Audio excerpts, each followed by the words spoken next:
Welcome back, everybody. We are coming into game 2 here with Marquette University against Seton Hall University. The teams are going to be playing momentarily here, and I just want to say, Tug, I am phenomenally excited to get into game 2 after we just saw how close those last two games between Xavier and DePaul were. DePaul, yeah. DePaul 3-0 for DePaul, but that is not indicative of just how close that game was. So aggressive was Xavier University. They did score a lot, and they did not lose any of these games by more than 2. Both the first 2 games were a loss by 1, if I remember correctly. The second one being a very, very close one with a lot of shots coming in there towards the end. But, like I said, DePaul coming on through, taking that one in the end. We got Marquette, we got Seton Hall. Marquette is composed of Ups, JFG, and Nito. On the other side, the orange side, Seton Hall composed of Breezy, Blood, and Tone. Blood may be a name that is used to strike fear into the hearts of the opponents. Who knows? Yeah, I mean, that definitely could be something that you use the name Blood for. But yeah, we're just waiting for the teams to join here. And I mean, we can't say anything. We don't know how these teams are going to perform. We don't know. This is our first time seeing these teams play against each other for me and you, Tug. Because, of course, it's week 1. So, I have no idea how this is going to go. Yeah, no idea at all. Both of these universities coming from the Big East, we are representing 8 of the 10, and today and in the next 3 weeks, every Sunday at 12 p.m. Eastern Standard, these Big East teams will face off for seeding placements in the Big LAN event that is planned. I believe that is December 6th and 7th. Not 100% sure on that. We'll get confirm on that, but let's get it going. Seton Hall, Marquette. Yeah, immediately here, starting off, we do have Marquette in the blue and Seton Hall in the orange. And like Tug ran us through earlier, we are going to be saying Ups, Nito, and JFG, but I'm just going to refer to as JF for now, because to say 3 letters whilst casting is going to be a fun time. And on Seton Hall, we have Breezy, Blood, and I am trying to see the last player's name. Ton, thank you. Yes, sir. Tone, there we go. And again, we don't know what to expect out of these teams, right? We've never seen their play styles, we've never seen their communications. We don't know how this is going to come out, just like last game. And we are seeing the first goal come out to Marquette there. JFG scoring that first goal, immediately getting a demo, and then scoring it. Oh, the demo was actually when he was keeping it. Nicely done. Maybe JFG stands for just freaking goals. I mean, yeah. I don't know. It could be all sorts here. As now being 1 up, we see Marquette. Now Seton Hall are going to try to run it back a little bit here, score this goal out, and unfortunately his Blood goes to take the shot. It just taps the tip of his car and doesn't actually get any momentum. He completely leaves it stationary.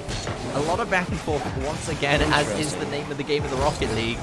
And I mean, this is. I just look forward to every single one of these games, Doug. I'm so excited. Yeah, and especially for the seeding coming into a big LAN event. I always love that format. You know, like you come through, you perform online, you show what you're made of. But then you come in, you got to replicate that in person.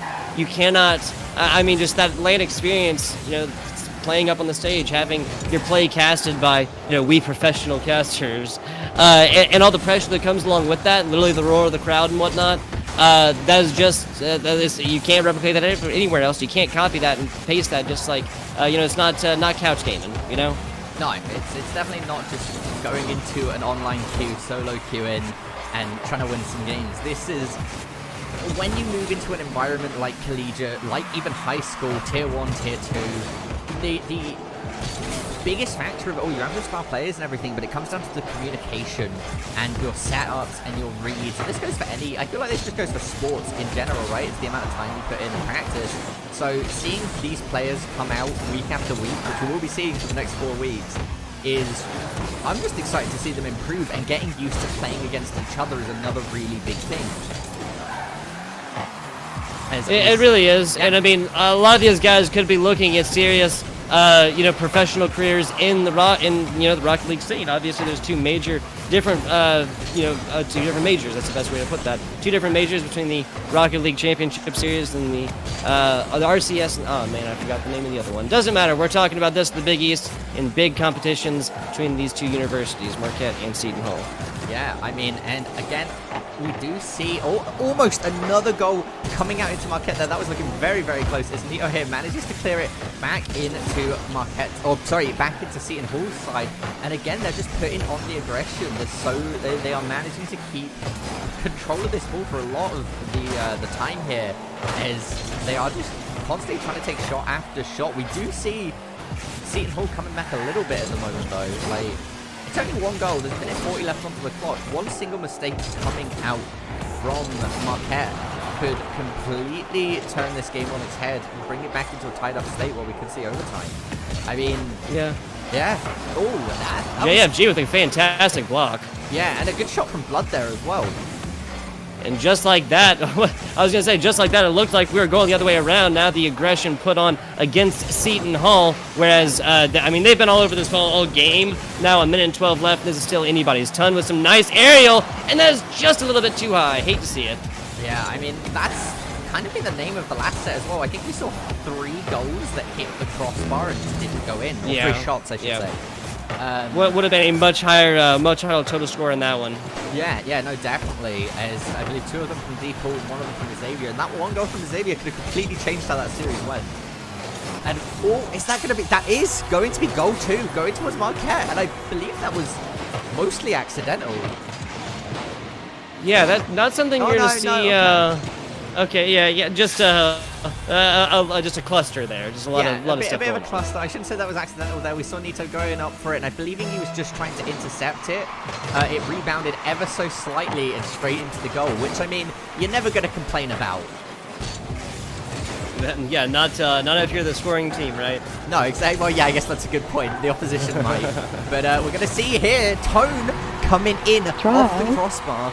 31 seconds left here. Or 32 seconds left and scoring that first goal. Whew. Trial. I'm unsure what is okay. Yeah, I'm not sure what that... Are you hearing that as well? Can you... I am. So that's from in-game. Interesting. So 25 seconds left, 2-1. Again, we have seen teams that have not lost by very much. That have not been massive differences in score. Yeah, no, as we see Orbs, I'm really thrown off by what that voice was. As we see Ups here trying to find something. Oh, I mean, I say trying to find something. He's just trying to bring down the time of the game at the moment. Ooh, 1 second left onto the clock. The game isn't over until the ball touches the ground. And we see Seton Hall try to find it. Breezy had the opportunity, just, I mean, those shots are so hard. Those shots are so difficult. Pressure is on, trying to get up under that one. And what I want to shout out here, Tone with 7 shots. Yeah, I mean, that's a lot of shots. Whew. That is a lot of shots. Indeed. So, some connection issues are going to yield. McCorn coming in and taking over for me. I'm super sorry about that, guys. No idea what's wrong with Rocket League. I'm going to go ahead and uninstall it, reinstall it, try and get that figured out. Corn going to come through forward here and take over for me. Navik, I appreciate you having me. That's absolutely hopefully you guys can hear me. It's lovely to have you. Oh, okay, we were hearing you. Wonderful. Okay, well, anyway, McCormill, thank you for coming and joining and taking over for FBI Tugboat. We are going to get you into the game very, very quickly here. I'm going to send you the information and we will quickly start.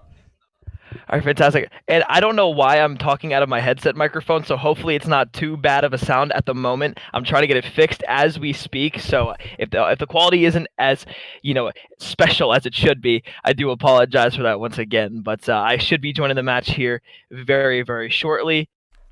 Yeah, give me 1 second. There you go. And the teams have started already, so we are just going to start casting it here. I'll start solo casting it as you get yourself situated into the game, McCormill. Thank you once again for taking over as we see almost immediately Seton Hall coming out with some extreme aggression there, almost finding the first goal seconds into the start of this round here. And again, Marquette now being told a bit more what to do, right? The aggression is coming out. We are 1 up for Marquette at the moment, by the way. So Marquette is 1 game ahead against Seton Hall. Seton Hall is on orange McCornmeal, and Marquette is in the blue. Well, you know what's unfortunate about this is apparently one of the players in game doesn't have crossplay enabled, so I'm not actually able to join the game at this current time. Oh, wonderful. Okay, so I'm going to be solo casting the rest of this series. Well, we are having a slew of technical issues at the moment. As we do see, well, I appreciate the attempt to switch over casters here, as we do see Blood here intercepting the ball. JF trying to play it slow, not quite managing to find the interception. A nice rebound coming out, a setup. Blood manages to center it. Breezy just wasn't there, and now their goal is open, and we are going to see Marquette score the first goal. Whew, I mean, yeah, that was a bit of a run back there. Yeah, that was a bit of a turnaround coming out there as they come into the solo cast, and 3 minutes 45 seconds left on to the clock. So again, Marquette taking the early lead, which is, you know, you're feeling good, Marquette. You're a round up. You're trying to just follow up that last game where it was very, very close, but you definitely want to appear like you're one of the stronger ones in the Invitational at the moment. And immediately retorted back, Breezy finds a goal, evening out 1-1 for Seton Hall. So, whew. Things you love to see. Yeah, I mean, you do love to see it. You can't see it at the moment, but I appreciate the banter there. Well, you know, I also can appreciate the casting going on because I feel like I now have a mental image printed inside of my head, and it's absolutely wonderful. So keep it up, man. Yeah, I can visualize the score and everything that's happening. Much appreciated. Is we see Tone here in the back right corner of the blue side. Blood intercepting it here, bouncing it back for the setup. Two of Marquette there committing for the ball, trying to defend it. A bit of a blunder as they aren't able to rebound it back. And at the moment, Seton Hall having really good control of the ball and where it's going. I mean, they've managed to score 1 goal. They've evened it out. 3 minutes left onto the clock. Breezy not tapping the ball high enough, and it's going straight into Seton Hall's goal. So Marquette are going to find their second goal. What an absolute blunder. That was so unfortunate there. If he had started boosting a little bit earlier, he would have got that interception, but actually going for that attempt scored the opposition a goal. You know, one thing I can say, though, there is that, you know, I feel like that's a story of Rocket League half the time, you know, that just boosting a second too late. You know, you can always, you know, kind of anticipate where that ball's going. You can always try to, you know, catch someone off guard with maybe a little bit of a boost play, trying to go for a demo, but if you just boost it either a second too early or a second too late, it can make all of the difference, and it seems like that's what just happened there. Yeah, I mean, that definitely is the story of Rocket League in a lot of these cases, and unfortunately for Seton Hall, who did just have that even ground with Marquette, they are going to start taking the lead. 2 minutes left onto the clock here, but again, that doesn't change the fact that Seton Hall is playing so aggressively, and they managed to find the second goal as well, so they're evening it out 2-2 now. What a lovely shot coming out from Tone there. Neo tried to clear it out, and Tone was just ready. Tone was there. The man was like, you know what? No, I'm just going to score this. And he did, bringing it out. 2-2, 2 minutes, 21 seconds left on the clock. That was a lot of twos as we kick it off for the 5th time here. And Tone getting a lovely long shot there. It is going to be slightly too high, hitting that crossbar as he almost immediately scored it off kickoff. Here, JF managing to find the 3rd goal there. I was gonna start calling that goal, but I didn't want to call that quite too early, as we actually see Blood and I believe that was Tone trying to intercept it, and both of them intercepting it actually caused the ball to rebound between one another and go into their goal. So mistakes coming out from both teams, I'd say. And I mean, that's the point, right?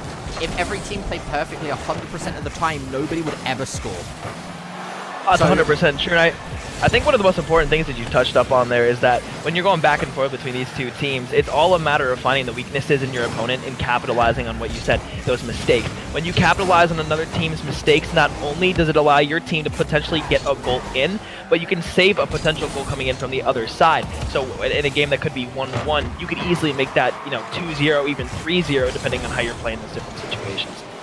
Yeah, no, 100%. And like you're saying, it does all depend on exploiting the opposition's weakness and trying to figure out what their weakness is. So you go in with multiple different plans and you figure out which one works, and then you keep abusing that weakness until they manage to like resolve it or switch around their own plans to counter it.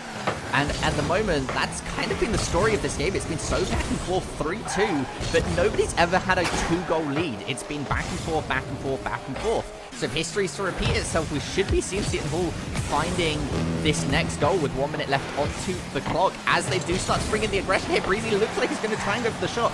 Ups manages though to knock him away there and not give him any access to the ball. Centering the ball there comes out Tone. Breezy running back into the goal, making sure he's nice and defended for his teams, making sure to clear it back out, passing it to Breezy. And JF going for an amazing shot out of nowhere there, out of left field, managing to almost score it, but once again it was saved. So again, really, really good. A lot of fast and aggressive play coming out from both teams, and that's what we like to see. As the goal's left open, we do see Seton Hall taking the 3rd goal.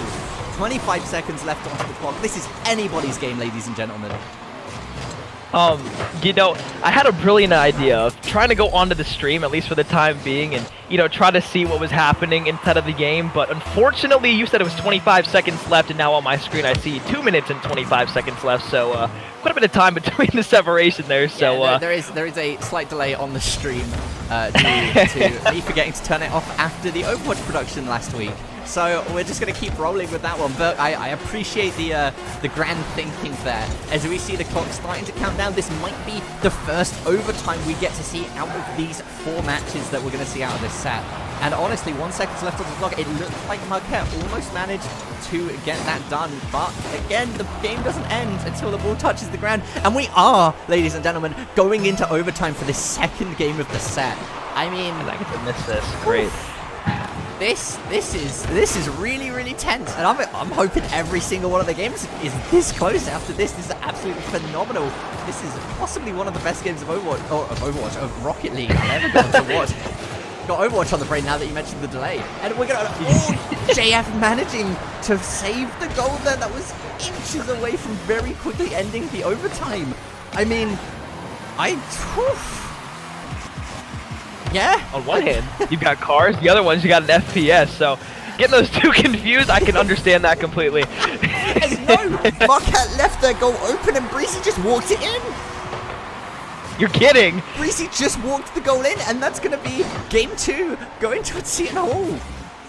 I mean, we're going to get at least 4 games out of this set. Maybe we'll go to round 5. Now, are they going to end it so I can get in there and watch, or is it going to be another solo? I will try and get that sorted right now. So we're going to hop to a quick break, ladies and gentlemen, as we get McCornfield into this game so he can cast. Thank you all for tuning in, and we will see you momentarily.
Hello, ladies and gentlemen, we're back. We've resolved those technical issues as we're immediately jumping into this next game of Rocket League. I am now joined by McCornmeal, who I now need to change on the overlays as well, as we get into game 3 of this absolutely...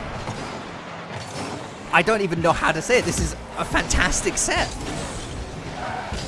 Agreed. So let me just make sure we got everything correct here. So the score is what, 1-1 or 2-0? 1-1. Marquette okay, is 1-1. Marquette is in blue and Seton Hall is in orange. All right, fantastic. So from the last time, from what I heard you cast while you were by yourself, this one has been an absolutely insane matchup from the looks of it. The overtime last match going right down to the wire, and what you said, he just waltzed it right into the goal to take the game. Yeah, no, it was a bit of a blunder coming out from Marquette, but I mean, you were 1-1 already. Of course, you never want to throw away that whole game lead. But it was a bit of a probably miscommunication coming out from them, and it happens sometimes. It happens to the best of us. As now getting into this first game, we might see the first goal coming out here. A demo coming out on Breezy, but he did manage to save the goal just in time. Compared to the high school league, this has been a lot more fast-paced. A lot more action has gone down just within the first minute than I really felt went down in the entire game of those high school games. So this has really been a spectacle to see here. You're going to see a lot of these, more matured players play a lot faster. When you talk about competitive Rocket League, it's all about getting those positions first. And so far, both of these teams have done a great job doing it 0-0 as we take down to the minute and 30 seconds into the game. Yeah, and that's 100%. I could not have put that better. As these players from our high school league move up to our collegiate league and things like that, we will be seeing improvement and we'll see them grow, which is very, very cool. And I mean, coming back and forth, coming back to the actual game, it's so back and forth at the moment with Cornmeal. It is so back and forth. It's one goal, another goal, and then one goal, another goal. And they're always very, very different in time comparisons. I mean, I can just see it going back and forth here in the middle map. You see it's always on the blue side or the orange side, obviously, but what I really mean by that is no matter what's happening, both of these teams are getting solid touches on it to get clears out of their own goal. Not a lot of double commits are coming out, but I say it right there, Blood takes it! He puts the first goal on the board there for the side of Seton Hall. Yeah, no, and Seton Hall is going to find that first goal, which is the first time out of this set they've managed to take the early lead. Marquette has scored first goal for the past 2 games. So you're feeling after taking that win last game in overtime and then getting first goal here, if you're Seton Hall, you're feeling absolutely phenomenal. You're feeling more than phenomenal. You're having all the momentum in the world going in your favor right now, and that's going to mean the side of Marquette's going to play a little bit more passive. They're going to try and make sure they don't make the mistakes, but what I see a lot of the time is teams that try not to make those mistakes are more prone to making mistakes just because of the fact that they're trying to play up to a team that they know it has a lead on them and is going to potentially have the serious lead going into the next game. Yeah, when you get to that point where you start to have the lead, you have a couple of choices, right? You play aggressively and try and force them defensively to make mistakes, or you play defensively, wait for them to make an aggressive play, and then try to intercept it and completely counteract it when they double or triple commit. That was perfectly put. I honestly don't think I could have explained it in a better way. The only thing I could add to that is, if we look at any type of professional sport, no matter what it is, when you have a lead, you can't stop playing aggressive. If we talk about football in the United States, one thing that I see all the time is teams will go out to an early lead and then they won't play aggressive for the rest of the game and they'll end up choking it away. Per se, the Falcons in Super Bowl 51 when they beat the Patriots, or when they lost to the Patriots after having a 28-3 lead going into the fourth quarter. I know nothing about American football, so I'm just going to smile and wave and say you are right. But you know what I do know about? I know about Rocket League, and what I know right now is that Marquette is starting to put on a bit of the pressure onto Seton Hall now after being bullied a little bit in this first 4 minutes of the game. They're a goal up, there's a minute and a half left onto the clock. Seton Hall have done an absolutely fantastic job just playing ping pong here and running the clock down. They have. At the beginning of the game, we noticed that, the ball was more so in that side of the blue half, and so far, in the last, I would say 2 minutes and 30 seconds, we've really seen the side of Marquette turn around, but oh my goodness! Another goal from Blood, that's 2 on the game for him! And that's going to put them up 2-0 with a minute and 5 left here. Do you think this one's a feasible comeback? I mean, he barely had any breathing room to score that goal. He literally had to thread that through the eye of the needle and managed to score it. I mean, we've seen 2 goals in 15 seconds. We saw that last set. So it's definitely possible to see Marquette bring this back, but it's improbable. was a great setup over the middle. Is he going to be in position? No, he's not, but that's going to allow now the side of Marquette to have to rotate back, but they do a great job. Ops is going to be the one that pushes up, but Breezy is there for the save.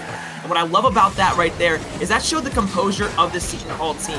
They had a shot on goal that easily could have went in, but instead of fumbling under pressure and crumbling under pressure, they put a goal in for themselves with Breezy putting one up over the double commit from the side of Marquette. With 3 goals in this match, they have the lead by a long margin. And this is going to be a very tall order for the side of Marquette if they want to win this game number 3. Yeah, I mean, 30 seconds or 34 seconds. That's not a lot of time, right? You have, what, 13.3 seconds a goal average to try and score this out. And if they manage to get goal 4 there, I was going to say that was nail in the coffin. That was close. That was extremely close. That would have been the dagger for this game. Of course, like I said last week, the Fat Lady would have been singing. But, you know, with 17 seconds left, although you said 2 goals were scored in the matter of 15 seconds last game, I just don't see that happening with the amount of pressure that the side of Seton Hall has put on this Marquette squad so far. 100%, and every second that passes by is a dramatic percentage and statistical inevitability for Seton Hall to take game 3. And there it is. Yeah. I mean, shots on goal, if we look at the scoreboard here, the side of Marquette, they only had, they had 7 shots on goal compared to Marquette had 10 shots on goal compared to the Seton Hall, I'm stupid. Let me redo my math real quick. Marquette had 7 shots on goal, as I said beforehand, to the Seton Hall's 10 shots. Yes. They only have a 3-shot goal difference, right? But here's the thing. Seton Hall were able to capitalize on those shots on goal, putting in 3 goals to Marquette's none. If you're able to have that amount of pressure on both sides of the ball, but you're only able to capitalize on one end, look at the amount of saves Seton Hall has compared to the saves from Marquette. Every category, Seton Hall beat them that game. They were completely and utterly outbested in that match. Yeah, no, and yeah, like you said, the statistics show, if you will, that Seton Hall managed to completely control that set. Or that specific game, I should say.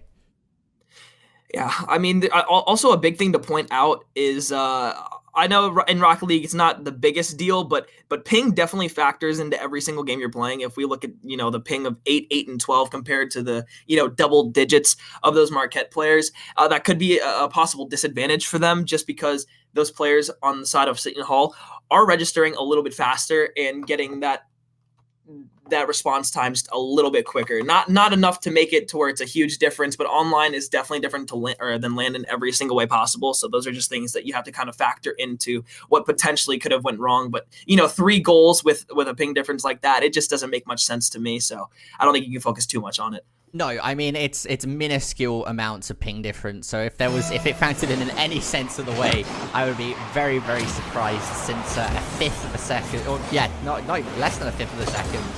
A 50th of a second is not going to apply too much to people's perception.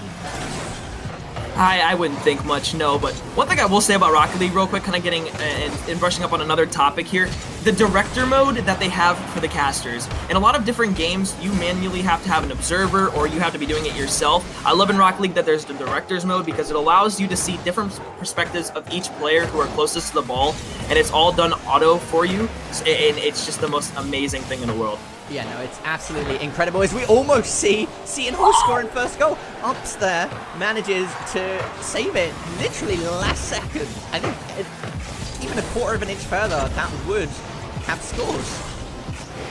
I think 3/4 of the ball were black on that ball there. Yeah. That one popped right back out of the goal and an amazing save right off the rip here. Can he get another one? Yes, he can, but it's going to be Nito this time getting the save. That's going to allow for an offensive try back the other way, a pass towards the middle. Can he go ahead and do anything with this? Actually, some 9 games being played. I mean, and like we're saying, these games are really, really close. I mean, it's 1-2 at the moment, right? This could be match point for Seton Hall. And I don't think Seton Hall are going to complain if they do manage to take the point. 1-3 in your debut is not too bad. Or 3-1 even. I don't like that right there. Ops had an opportunity to get a better touch on that, and again, it comes down to that boost. He boosts a little bit later than that. He gets it right on the nose of his car, puts it up right above the goal for his teammate to fly high and above, who was ready and awaiting. When he put it down like that towards the middle, his teammate was kind of in the position to get it, but he wasn't able to make the best touch possible, and it allowed the side of Seton Hall to take another early lead here with 1 goal with 1 minute and 30 seconds into this game. Actually, it's very reminiscent of last game. Yeah, and I think that's been the story of these last few sets. Every game seems to somewhat mimic the last. And again, it goes one. That's a mimic. And then the other team. And, right back to it. Yeah, and I mean, right back out, we're even out just like that. It doesn't even appear that either of the teams got a goal because, yeah, we are on even footing once again. Folks, it's getting down to the nitty-gritty of this game. The last 3 minutes could be huge for either one of these teams. I believe if Seton Hall takes this game, they will take the series 3-1. And if the side of Marquette somehow manages to take this game, which isn't out of the feasible question whatsoever, they will go ahead and force a game number 5, and we will be seeing these two teams playing once more here on this beautiful, beautiful Sunday. Yeah, I mean, going to a game 5, again, I don't think anybody's ever going to complain about seeing more Rocket League, as Marquette does finally take the lead here, breaking that curse of one to the other. So, this could be it. This could be the big turnaround, right? Yeah, I mean, it's very, very possible, but the one thing I want to talk about that play specifically is you saw two players from the side of Seton Hall go up. They double committed that allowed Ops to get a beautiful pass down in towards middle and allowed his teammate JFG to be perfectly set up for a goal.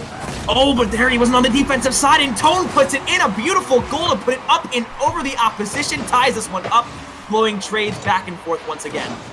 Yeah, I mean, wow. That's something. Bringing it back and tying it back up. We are 19 seconds away from being halfway through this game. 4 goals have already been scored. It's completely even. They are so back and forth. It feels like we're just flipping a coin.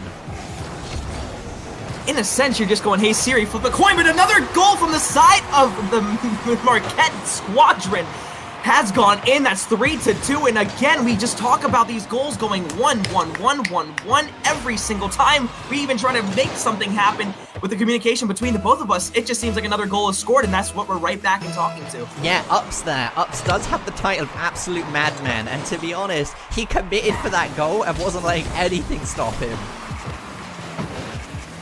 The one question I have here is, will we see perhaps a hat trick out of the side of Marquette? Obviously, JFG has 2 goals to his name already. Can he go ahead and get another one with a wall play here? He might just be looking to do it. Almost takes a shot at trying to get maybe a little flip reset on the ball there, but now Breeze is going to be taking it towards the other side. Yeah, I mean, in that first set that we saw, the first game that we saw one of the players attempt a triple flip reset, and yeah, it was definitely a show of skill. Unfortunately, it didn't quite land the shot. As here we see Blood, or Tone here, trying to pass it to Blood. Blood just deciding to stay into the corner, hop over his teammate there. Neo trying to find something, trying to clear it for his team, as it does center it for Seton Hall there. Marquette trying to not let them score this goal and continue with breaking out the curse.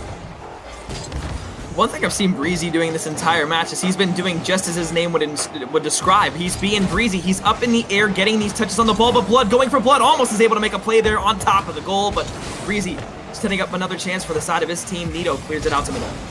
Yeah, Breezy definitely seems to play that support setup player. There was a lovely double tap there. Did you see? That was a tap coming out at their goal and then re-tapping it center field, trying to just set it immediately up.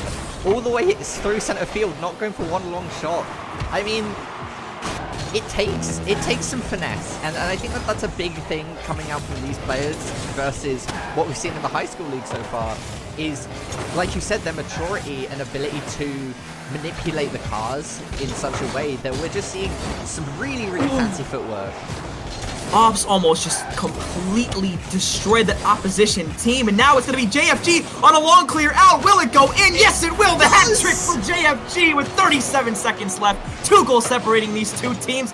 Will it be able to be a comeback for the side of Seton Hall in these short 37 seconds, or will we be seeing a game number 5? Navik, I ask you.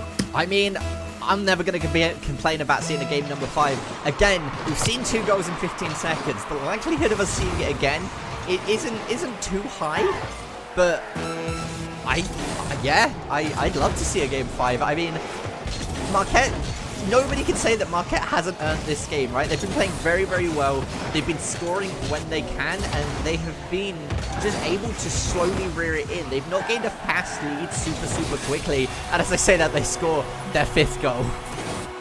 That is a huge momentum booster right there. 4-2 is already enough if you're going to take a win in a very convincing game number 4 to send it to a game 5. But when you score another goal with 20 seconds left just to put that exclamation mark on top of the game, this one could be over in the next game if Marquette's able to get off to a hot maybe 1-2 goal start. Yeah, I mean, yeah, Marquette definitely might be able to run this back and take game 5, and then the set that looked like it was Seton Hall's could just be flipped around as game 2 is going to go to Marquette. We are going to be moving to game 5. One thing I want to touch on before we go ahead and go to that next match is what we were talking about before with that finesse aspect. You have to be able to be creative on the offensive side in this game of Rocket League at this high of a level. As you were saying, the high school level, yeah, they're not as mature of players yet. They aren't moving as fast around the map, and it shows in their gameplay, obviously, but that craftiness on the offensive side, those infield passes, those high wall bounce shots that you have to get maybe on a double tap off that backside wall, those are huge for your team, and they're not only are they momentum boosters, but they're the plays that you have to be making if you want to score on the defense as good and as mature as the sides that we're seeing.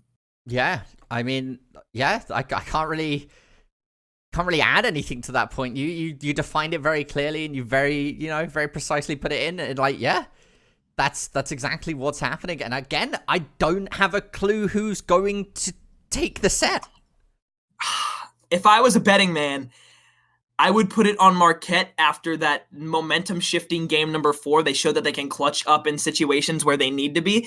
Round 5, or game 5 rather, this is where the ice comes into the veins. This is where people really make a name for themselves. And so far, Nito and the rest of the squad have been trying to keep it in the orange half for the first 5 to 10 seconds. But, you know, an infield pass here could be the difference maker, in Tone sets the tone for game number 5 with the early goal 10 seconds into the game. Oh, this one could be over if they can get this one going in the infield like they just did. Yeah, no, immediately taking a score there. Like you were saying, if you were a betting man, you would end up betting on Marquette. However, I think Seton Hall's listening, because they just went, right, we're just going to get rid of all of that momentum. Like, score a goal immediately. There's no better way of knocking a team on their feet a little bit when they're feeling good, right? Is for them to immediately not save a goal. Of course. And it just goes to show, like Tone right there, a little bit of a missed touch right there could have been the difference maker. It's right in front of the goal. If one of the players from Marquette was in position, he could have easily made a touch on it. Breezy made a little bit of a bad challenge right there. Some mind games possibly coming. He gets faked on one. Almost is able to put it in across the second off possibly a dunk play, but fortunately for the side of Seton Hall, the score doesn't get tied up 1-1, but the pressure's still on the offensive side for Marquette. Yeah, the fadeaway there was absolutely phenomenal. It looked like he was about to run it past both of the defenders of Seton Hall, but fortunately for Seton Hall, they managed to find the save. But wow, Tone there got completely read, the 50-50, and he flipped the wrong side of the coin. He completely flipped the wrong side of the coin there, but we continue to see the Seton Hall defense not wavering under pressure. Marquette gets a lot of really good opportunities, but the rotations have been phenomenal out of the side of Seton Hall so far here early in the first minute, 30 seconds of this game. If they can continue to do that without flustering, without wavering, without making those mistakes just like that, putting it right near the hole for the opposition to get it, then we could very easily be seeing this game even ending just possibly in a 1-0, or if Seton Hall can score again, 2-0 to 3-0. Well, it's definitely at least going to be a 2-0, as we do see Seton Hall scoring that second goal. I mean, 3 minutes left on the clock again. We can see anything still possible with how these two teams have been playing. 2-0, 3:22 left. We've seen it happen before. It's very early to call this one a game, and I'm never going to say it's over until it's over, but this one looks like it could be getting out of hand. Seton Hall has been very good on the offensive and defensive side, and it seems like Marquette is trying everything they can to muster up a win here, but that one could be a teardrop, not going to fall. JFG's up again to put it off the backboard. No one's in goal for the side of Seton Hall, but they choke. Nito's not able to put the goal in, so now they fly the other way. The offense going for the side of Seton Hall, but a clear save from Ops is going to allow them to go back the other way, but oh my goodness, an opportunity to score that they choke away. Yeah, but they managed to recover that choke and managed to put it in, scoring themselves a goal here, bringing it up to a 1 differential. Again, we're not even halfway through this round. People seem to forget that 5 minutes is a full round of Rocket League. So when you're at like 2 minutes 50 seconds, you're not even halfway through the game.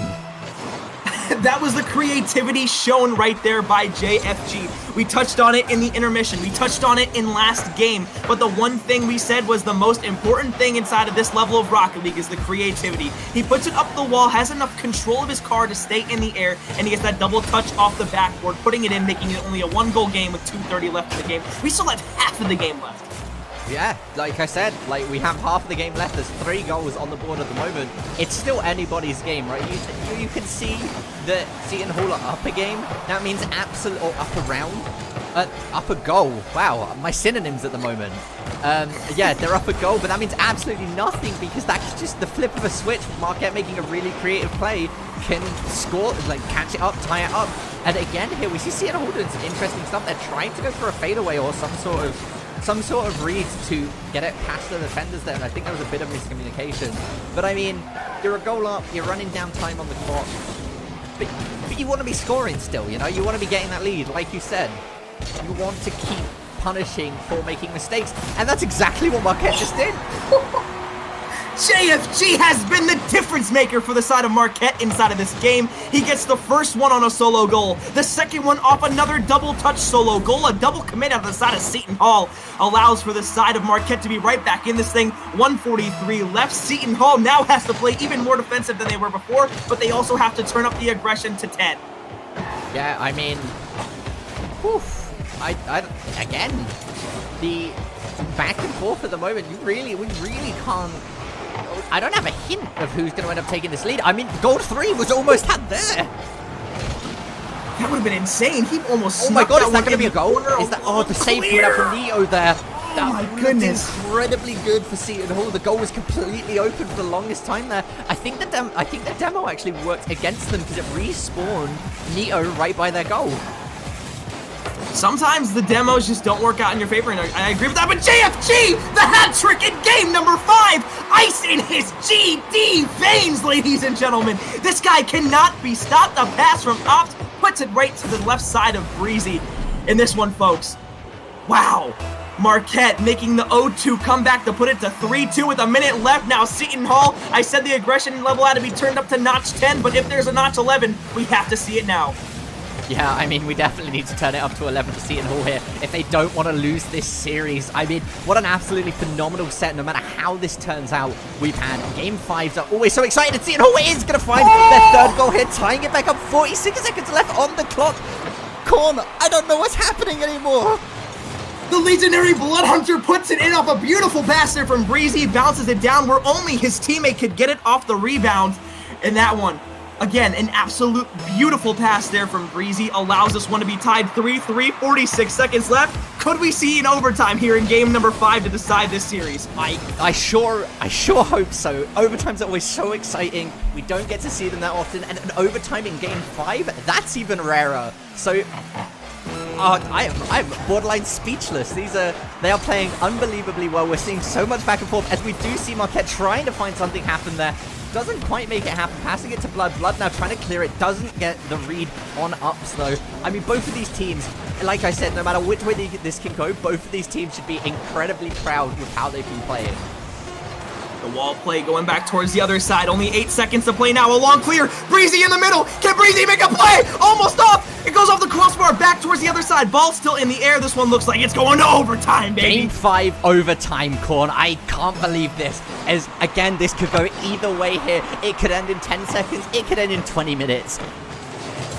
I don't know where we're going. The longest overtime I've ever played was about 15 minutes, but oh my goodness, Nito's almost able to put it onto the very right side of the goal, but fortunately enough for the side of Seton Hall, it's able to be stopped up in the air. It's JFG, gonna be putting it off the backboard. No one in position to make the save off the backboard once again, but Breezy is there to make the clear out towards the middle. JFG is there, now Tone puts it to the left side of the goal. Ops is there for the save. Can they bring it back the other side for an offensive push?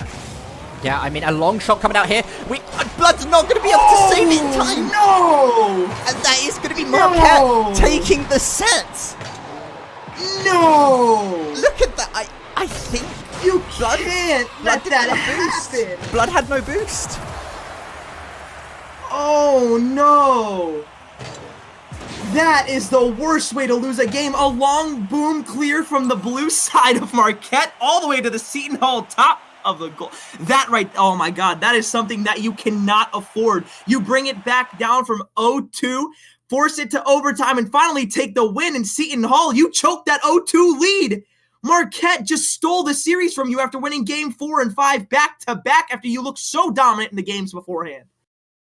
I mean, oh my goodness. we didn't know where that set was going to go either way. That could have been anybody's game. And Marquette, like you said, the long shot managed to clear it. Blood, unfortunately, I believe Breezy took the boost and Blood just couldn't save it in time. So we are very quickly going to be cutting to a break as we set up for game number 3 with Providence College against St. John's University. I am unbelievably excited to see how the rest of these teams play against each other, and we will be right back with some action momentarily.